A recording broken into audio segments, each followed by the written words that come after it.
En période de froid, il faut penser à bien isoler votre compteur d'eau. Nous allons vous montrer comment faire et vous donner quelques conseils.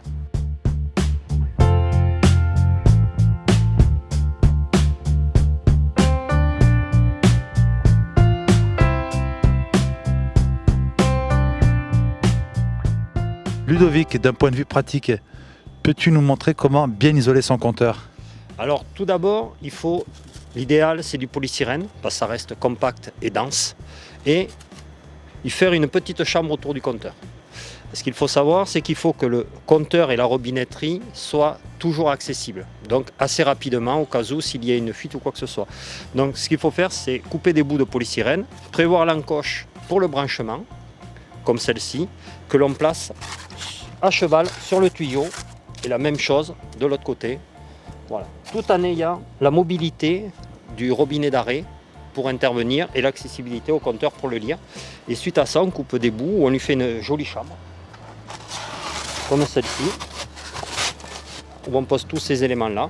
Et surtout, ne pas oublier le couvercle de dessus, car le froid arrive par-dessus, vu que c'est des regards enterrés.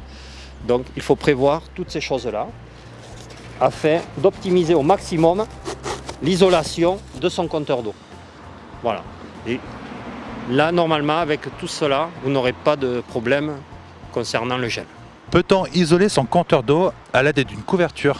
Surtout pas, car la laine, le coton et le papier sont des éléments qui récupèrent énormément d'eau dans le regard et favorisent le gel et la propagation du froid.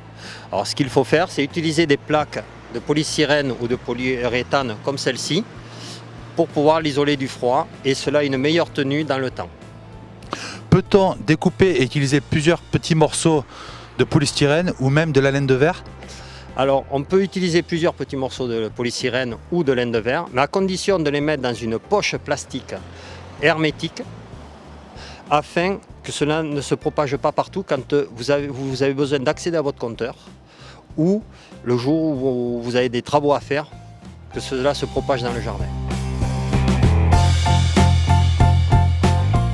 Comme vous l'a montré Ludovic, c'est assez simple et rapide d'isoler son compteur d'eau.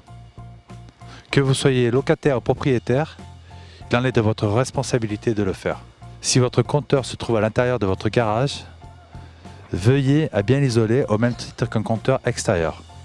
Si votre maison est inhabitée l'hiver, nous vous recommandons de mettre votre chauffage sur la position hors gel afin de préserver vos canalisations.